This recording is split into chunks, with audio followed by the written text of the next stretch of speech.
네, 두 가지 여쭤보려고 하는데요. 오늘 대통령께서 모두 발언 처음에 장관들에게 선출된 권력인 국회를 존중해달라 취지 말씀을 하셨는데, 좀 어떤 부분을 배경으로 말씀하신 건지 궁금하고요. 최근 예산 심의 과정에 장관들이 불참하거나 아니면 모 위원장 언쟁 과방에서 있었던 거 이런 배경으로 이해하면 될지 여쭤보고, 또 그리고 점심 때 이진숙 방통위원장이 대통령목 방통위원 지명해달라고 말한 걸로 보도가 됐는데, 만약 임명하더라도 전 정부와 현 정부 대통령목 1대1 구도다 보니까 정치적 견해가 큰 안건은 의결이 어려울 거란 취지로 보이긴 하거든요. 혹시 이에 대해서 대통령의 의사는 어떠실지, 어떻게 해석해야 될지도 같이 여쭙습니다.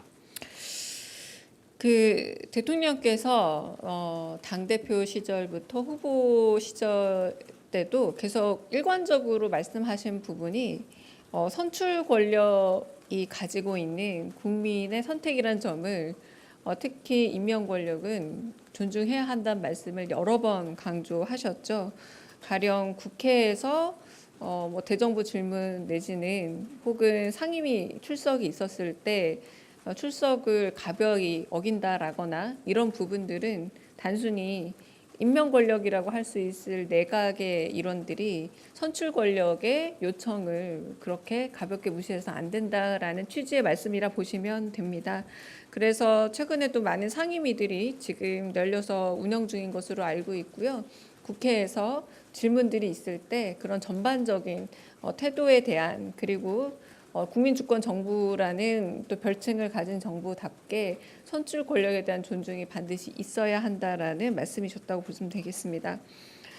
이진숙 방통위원장 같은 경우는 회의가 끝날 때쯤 배석자죠. 표결권은 없으나 발언권은 있습니다. 국무회의에. 그래서 발언을 했는데 상임위원 중 5명 중에 3명이 이제 국회에서 원래 지명을 해야 하는데 지명이 되지 않고 있다.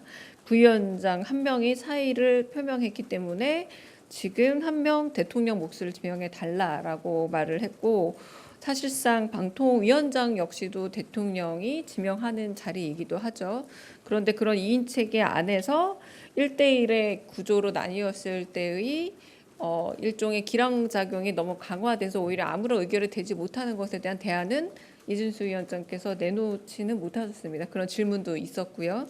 그냥 잘 해보겠다라고 대답을 했던 취지로 기억이 나고, 그래서 국회 추천목과 대통령 추천목 중 나머지 하나를 빨리 좀 추천을 해달라. 그러나 한편으로는 2명일 때는 가부동수로 부결 확률이 높다는 것에 대한 대답은 하지 못하셨습니다.